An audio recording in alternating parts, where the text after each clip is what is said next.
হচ্ছে নিউরোপ্যাথি হচ্ছে তো দেখে নেব। ঠিক আছে, আমরা দেখে নিচ্ছি পায়ে যেটা অসুবিধা। এই নিউরোপ্যাথি হচ্ছে তো? নিউরোপ্যাথি না, হ্যাঁ আছে। ঠিক আছে, দিন হচ্ছে যখন দেখে নিচ্ছি। ঠিক আছে, যান ওখানে যান, আমরা দেখেছি। ডাক্তারবাবু আরেকবার একটু বিরক্ত করছি, আমি জানি পেশেন্টের প্রচন্ড প্রেশার, আজ কেমন সাড়া পাচ্ছেন? রেসপন্স তো খুবই ভালো। আর উদ্দেশ্যটা একটু বলুন। উদ্দেশ্য তো যা একটু আগেই বললাম, আমাদের মূল উদ্দেশ্য হলো তিলোত্তমার বিচার চাই, সেটা প্রতিবাদের বিভিন্ন মাধ্যম আছে, স্বাস্থ্য পরিষেবা তার একটা মাধ্যম। আমরা দেখলাম যে 5 মাস আগে এই ঘটনা ঘটে গেল, তার কোনো বিচারের আশা এখনো অবধি আমরা কিছু দেখতে পাচ্ছি না। এর সাথে সাথে মিদনাপুর মেডিকেল কলেজে যে ঘটনা ঘটে গেল, তার মধ্যে আবার দোষীকে আমরা প্রত্যেকেই জানি। একটা ব্ল্যাক লিস্টেড কোম্পানির রিঙ্গার ল্যাকটেড সলিউশন, যে কোম্পানি 1 বছর আগে ব্ল্যাক লিস্ট হয়ে গেছে, সেই কোম্পানির রিঙ্গার ল্যাকটেড গভর্নমেন্ট হসপিটালে এলো কি করে? কে নিয়ে এলো? কে এর জন্য দায়ী? এর দায়িত্ব পুরোপুরি স্বাস্থ্য দপ্তরকে নিতে হবে, স্বাস্থ্য সচিবকে নিতে হবে, স্বাস্থ্যমন্ত্রীকে নিতে হবে। এরা নিজেদের দোষ এড়িয়ে যেতে এখন এই জুনিয়র ডাক্তারের দিকে দোষ চাপিয়ে দিতে চাইছেন। এই রিঙ্গার ল্যাকটেডকে এই জুনিয়র ছেলেমেয়েরা এরা অনেক দিন আগে এটাকে রাইগার ল্যাকটেড বলে। রাইগার অর্থাৎ যেটা চালালে পরে কাঁপুনি হয় মানুষের। তো এতটাই বদনামে রিঙ্গার ল্যাকটেড, বারেবার এর বিষয়ে কমপ্লেন করা হয়েছে, কিন্তু এনারা কোনো রেসপন্স, কোনো পজিটিভ রেসপন্স দেখাননি। এখন যখন এত বড় মারাত্মক ঘটনা ঘটে গেল, একটা মায়ের প্রাণ চলে গেল, 3টে মা মৃত্যুর সাথে পাঞ্জা লড়াচ্ছে, তখন গিয়ে এনাদের মনে পড়ছে যে এরকম একটা ভুল হয়েছে। সেটাও ভুল এনারা অ্যাকসেপ্ট করছেন না, এখন জুনিয়র ডাক্তারদের উপরে দোষ চাপিয়ে দেওয়ার চেষ্টা করছেন। এই ঘটনা কেন এটা হলো? কেন এই ব্ল্যাক লিস্টেড কোম্পানির রিঙ্গার ল্যাকটেড হসপিটালে চলে এলো? 1 বছর আগে যেখানে কর্ণাটক সরকার কমপ্লেন করে এটা বন্ধ করিয়েছিল, এনারা কেন সেই কাজটা 1 বছর আগে করেননি? তাহলে এই মর্মান্তিক ঘটনা আজ ঘটতো না। তাহলে এই মৃত্যুর পুরো দায় প্রশাসনকে নিতে হবে, নিতে নিজের ভুল স্বীকার করতে হবে। কোন লেভেলে এনাদের করাপশন ছিল যার জন্য এই ঘটনা ঘটলো, যার জন্য এই ব্ল্যাক লিস্টেড কোম্পানির রিঙ্গার ল্যাকটেড এখনো অবধি ব্যবহার হয়ে যাচ্ছিল, সেটা এনাদের এক্সপোজ করতে হবে। তা না করে এনারা ব্যাপারটাকে ধামাচাপা দেওয়া, ঠিক সেই একই প্রমাণ লোপাট করে দাও, সাক্ষীদের সরিয়ে দাও, যেটা আরজি কর মামলায় করে গেছে এনারা, ঠিক সেই একই কাজ এটাতেও করে যাচ্ছে। এরপরও হয়তো এই টাইপের অন্য কোনো ঘটনা ঘটবে, তাতেও কোনো না কোনো বলির পাঠা এরা খুঁজে নেবে। নিজের ভুল কোনো দিন স্বীকার করবে না, করাপশন যে করছে সেটা কোনো দিন অ্যাডমিট করবে না, তাহলে এরকমই হবে।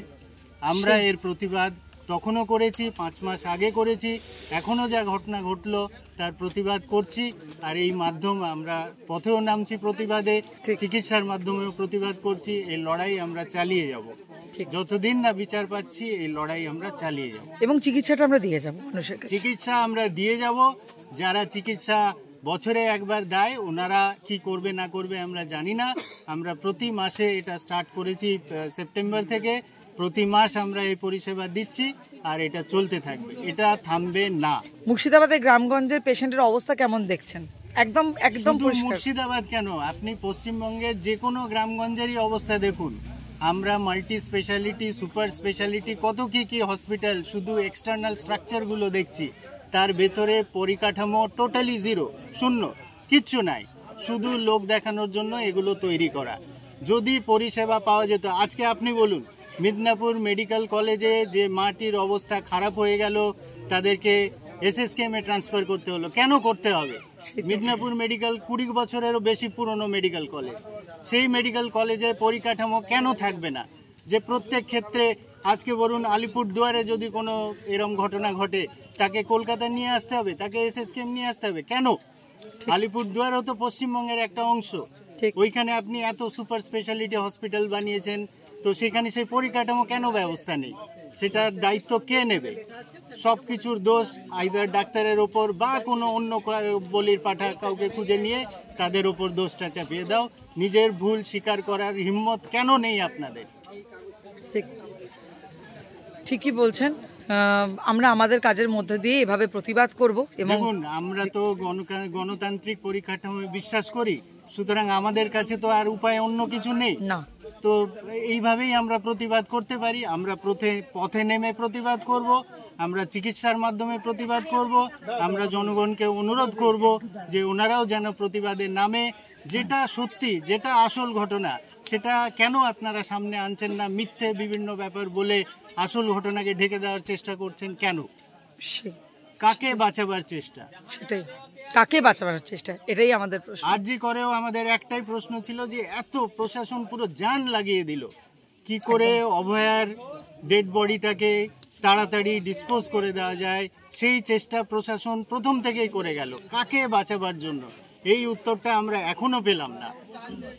আমরা উত্তরটা চাই। ভলান্টিয়ারকে বাঁচাতে আপনারা এটা করছেন? অবশ্যই না, নিশ্চয়ই না। তাহলে এই ব্যাপারে বলির পাঠা কিনা সেটাও আমরা জানি না। একদম। আসল দোষীদের কেন সামনে আনা হচ্ছে না? সে এমন কে যাকে বাঁচাবার জন্য আপনারা এত কিছু করে গেলেন, এত লড়ে যাচ্ছেন, এখনো অবধি লড়ে যাচ্ছেন? কে এমন সে? কারা তারা? সেইটা আপনারা কবে অ্যাডমিট করবেন? পশ্চিমবঙ্গের মানুষ কি গোটা ভারতবর্ষের মানুষ তাকিয়ে আছে সেই আসল দোষী যারা, তারা কবে সামনে আসবে? আর আমরা তাদের বের করেই ছাড়বো। আমাদের লড়াই চলছে, চলবে। যদি আপনারা ভেবে থাকেন যে পুজো হয়ে গেল, পুজোতে সবাই ব্যস্ত হয়ে গেল, এরপর 4-5 মাস কেটে গেল, ভুলে যাবে, আপনাদের সম্পূর্ণ ভুল ধারণা। আমরা ভুলিনি, আমরা ভুলবো না, আমরা লড়ে যাব। থ্যাংক ইউ ডাক্তারবাবু, আমরা লড়বই। আমাদের শুরু হয়েছিল তিলোত্তমা ক্লিনিক 22শে সেপ্টেম্বর 2024 রবিবার। সেই ফ্লেক্সটা এখনো আমরা রেখে দিয়েছি এবং আজ 16ই জানুয়ারি 2025।